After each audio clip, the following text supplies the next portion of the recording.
Hey guys, the Piano Shin here again for a recap and commentary video on The Flash, plus some predictions for the next season. Sorry for the late video, it's been crazy busy at work, so I haven't had a chance to record this until today. There are so many things that happened in this episode, so let's get straight to it.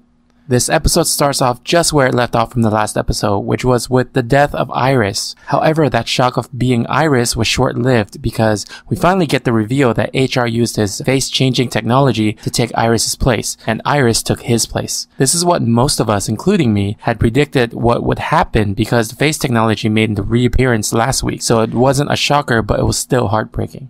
It was super heartbreaking to see Tracy Brand watch HR die at the hands of Savitar. HR's story was complete last week when he talked about having a future with Tracy, and it only makes it so much sadder because the writers have built it up so well in that short time that Tracy and HR were meant for each other. So it turns out from the last episode, HR really did use Savitar's hand to go find him. When he got to the hideout, he uses a tech to switch places with Iris, fully accepting responsibility that he leaked the information to Savitar about Iris's location. Reluctantly, Iris had to accept this. So after the switch, we get confirmation that the future newspaper article has been changed back to Iris West Allen, and this confirms that they have succeeded saving Iris. We also get to see why Julian was gone. Surprise, surprise, he went to meet Caitlin's mom to work on the cure for Caitlin's powers. Didn't see that one coming. It's pretty crazy to think that we started off this season viewing Julian as a very negative and annoying possible villain, and now he's one of the team's heroes. We then see Savitar capture Cisco because he has an actual backup plan. He reveals to Cisco that he needs the speed cannon to be altered so that Savitar can be broken into multiple pieces and spread throughout time so he exists everywhere.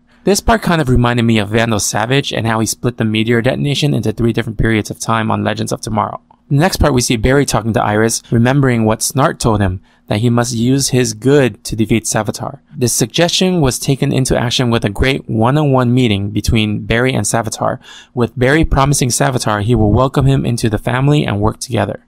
Obviously, when taken back to Star Labs, the crew had a lot of contention except Iris. We finally get to see that scene between Iris and Savitar at Star Labs that we saw in the trailers in the previous weeks.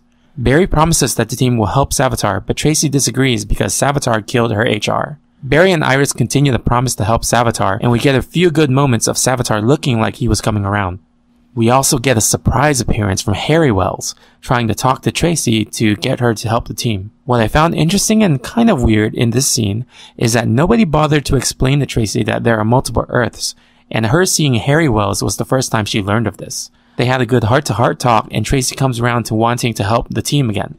Back with Savitar, we see him make a good point that he isn't going to be the Barry that gets to marry Iris. He remembers proposing to Iris, but now he is just a time aberration.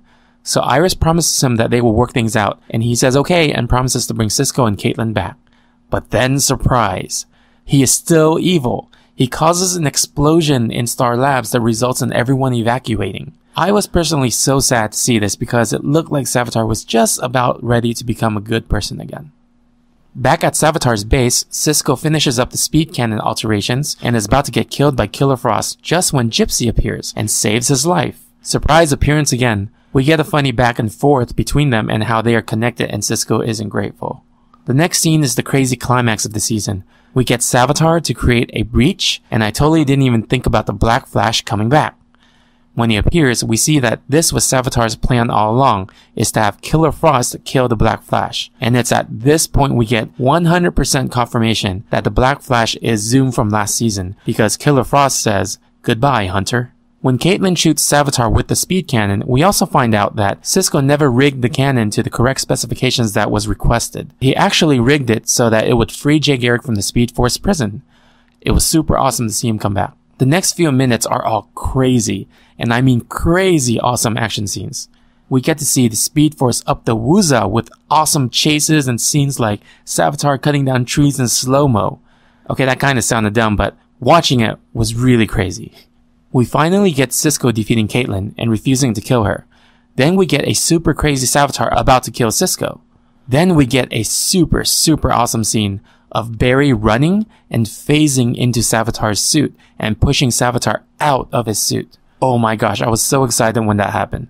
We got to see the suit emit a red glow, and it looked just like Barry was super pissed and about to kill Savitar. I understand it's red because of the suit, but it still looks like Barry was mad. We get Savitar taunting Barry for a while until Barry finally just straight up destroys the Savitar suit from exploding it from the inside.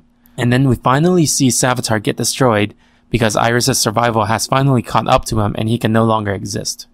So after that whole crazy fiasco, we finally have the funeral for H.R. Wells and some great words from all the main characters affected by him.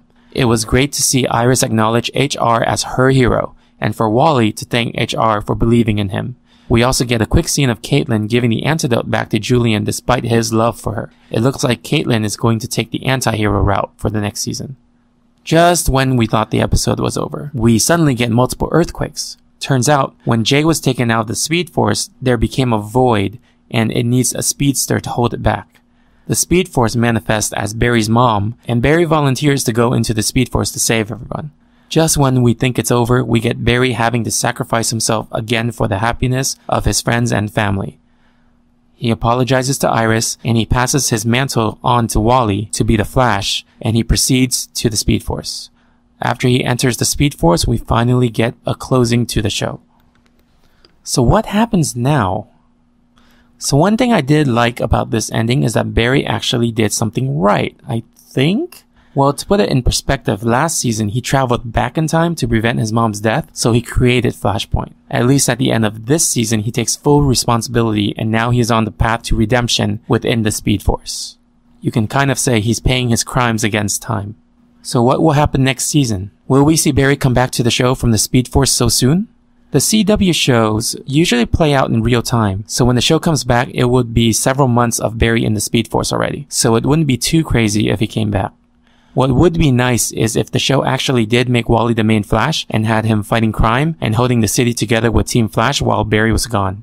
With the way CW shows are going, I think next season will be more about the drama of when Barry comes back to the Team Flash that was doing fine without him. It would be like the season of Arrow where Oliver was gone for a while, and when he came back, he didn't realize the team was changed. I think that's where they're gonna go with it, considering the next villain of the Flash season has been confirmed not to be a speedster. If there is friction between Barry and Wally, that's enough to cause them to have issues with fighting the non-speedster big bad of next season. So what do you guys think? If you like this video, click like and subscribe for more content in the future. What do you guys think will happen next season? Leave your comments below. Till next time, the Piano Shin out.